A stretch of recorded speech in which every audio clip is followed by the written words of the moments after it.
So I'm about to start the tear down on this 351 Windsor. I picked up an engine stand, so I'm going to put that together right now. Then grab my forklift over there, pick it up with some straps so I can take off the torque converter, engine plate, and flywheel. I can bolt it all together, send it off to a buddy in the machine shop to measure the pistons and the rings, or and the bores, to make sure I can actually use everything on the bottom end. So the engine stand is all finished being put together. Now I'm just rigging up the engine so I can pick it up on the forklift and take off the torque converter, flywheel while it's up in the air. And then I can bolt up my engine stand to it, make it easier for working on it, moving it around and everything, because I'm not going to be finished today, obviously, so I got to find a spot to tuck it away, stick it in that corner once I'm finished disassembly.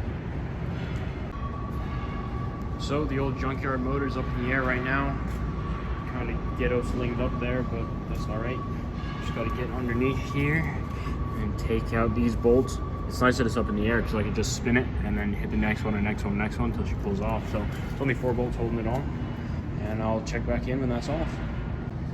So a nice little tip I've found is that if I take my pry bar and stick it in behind the flywheel on one of the studs for the torque converter bolts, I can freely get my ratchet on there underneath and unbolt it relatively easy, because you can't really fit an impact under there, but you gotta do it by hand, unfortunately. So the nut size are 9/16, fits perfect. So I don't know how many of this is gonna apply to you, because I'm assuming you don't have a forklift in your home garage, but now you know. So back from tearing the whole thing apart, I've got the flywheel off, I've got the torque converter off, come over to the front, took water pump, timing cover, and the harmonic balancer off the car. Now, I'm not seeing any reason why this motor won't run again. I pulled it out of a junkyard and nobody really knows unless you're the owner of the truck I pulled it from.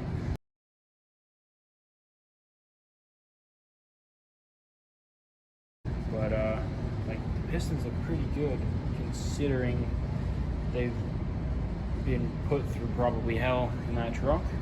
But yeah, the only concerning thing that I can think of right now on this engine is the timing chain was a little loose, or is a little loose.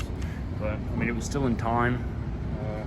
No dents in the pistons. When I did pull off the heads at the junkyard, there was no damage on any of the valves. But yeah, no, she's pretty mint. I'll flip her over real quick and you can see the rotating assembly. So coming to the underside of this motor right now, nobody had been in it, I don't believe, because I pulled off the oil pan and it still has the factory cord gasket, and it's pretty stale and crusty, so I don't think anybody's taken off the pan, which is good or bad, I don't know. But yeah, no, the rotating assembly looks absolutely perfect. I don't see anything wrong. Like, carbon buildup is at a minimum. Inside the oil pan, there's no bits of metal, no flakes, no nothing. Like I said before, the only main thing I can think of is the timing chain being just a tad bit loose. But yeah, no, everything was great. I did snap a couple bolts off in the timing cover, so I have to stick a nut on the end, weld it, and to pull them off. But no, right now the only issue I have with this is just cleaning it, making sure there's no cracks. Now, I don't quite have the means to magnaflux it and check for any hairline fractures in the cast, but you know, I'm really not worried about it. And if she pops, she pops. I'll go pull another one from the junkyard for $200. So yeah, I mean, I like to just take a minute and explain what the plan is for this 351. Now, I'm not rich. I do not have lots of disposable income, so it's going to be cheaper. I'm not stroking it. I'm not changing the crank. I'm not boring it out. I gotta clean the mating surface for the heads myself. I ain't gonna dip tank block or anything. I'm just gonna power wash it, dry it, degrease it, do whatever I can, get it clean and ready for paint. And then I'm saving a little bit of money in other aspects of the car, so I can put a little more into the performance of it. But I'm hoping by the end of it she'll be making like 400, which isn't unreasonable. And then I'm gonna spray it with some nitrous and see what happens. I've never had a nitrous motor before, so yeah, I'm just gonna stock tolerances on the main cap bearings, but the rings I'll open them up a little bit just to avoid the chance of them touching and breaking a piston when it's under the high load. But it's only going to be 100 shots, so I'm not too concerned about it. But yeah, no, the block looks pretty good. I still got a whole pile of cleaning to do. I guess pretty crusty. If you want to check which type of block this is, you can read the numbers if you want. But yeah, I'm really happy the lifters were clean. There was no play in any of the rockers or the push rods, which is really nice. And the truck I pulled it out of was disgusting, but the odometer said it only had 110,000 kilometers, and I didn't believe it. I figured somebody had swapped it by the state of the outside of the motor. Like, it's a two-wheel drive truck, and I'm still scraping off chunks of grease and sand and dirt. But until I got inside, I think that was an accurate reading. 100,000 clicks, which is under 100,000 miles by a fair amount. I think that's like 70,000 miles. So I don't think the block would be cracked, but you never know. I thought that was one right there, and I freaked out, but it's just my screwdriver mark.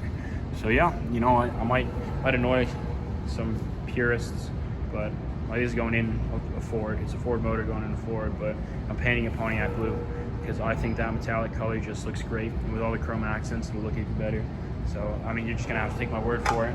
And if you don't like it, dislike button's down there, or you can unsub. It's completely up to you. It doesn't faze me, man. I'm just out here doing what I want and having fun with it. So I figured I'd show you real quick what the oil filter looks like. So this is it. I cut it up with a pair of tin snips. I was gonna use a grinder, but then it gave me false readings that have metal dust in it. But it looks kind of gross there, but when you actually get into the cartridge itself, there's nothing. That's not metal. That's a piece of lint. But yeah, no, it's pretty clean. I ran a magnet through it.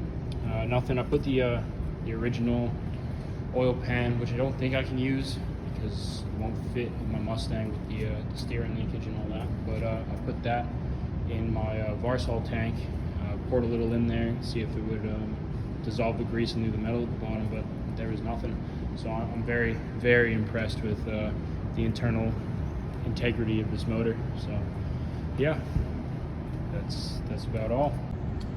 So that was the oil filter. All that's left now is to remove the rods, pistons, and crank. Same with the cam and everything else. Now I do have a ball hone right here. It's a flex hone. So on some of the boards, there's a little tiny ridge, but nothing too crazy. So it's just I think it's 320 grit hone with the size is 4 1/8, whereas these boards are 4 inches. So it should put a nice cross hatch on it, and I can fit up my rings real nice with the stock rods and pistons. Just got to make sure I put everything back in the same bore, and she'll be ready to rock and roll. I just got to pick up my heads, my cam, and all the bolts and everything else I broke. And the water pump's pretty crusty, so I might do an electric one just to free up some ponies and make it look pretty. But I'm not a big fan of wiring, so I'll probably end up just going with a factory replacement and paint it.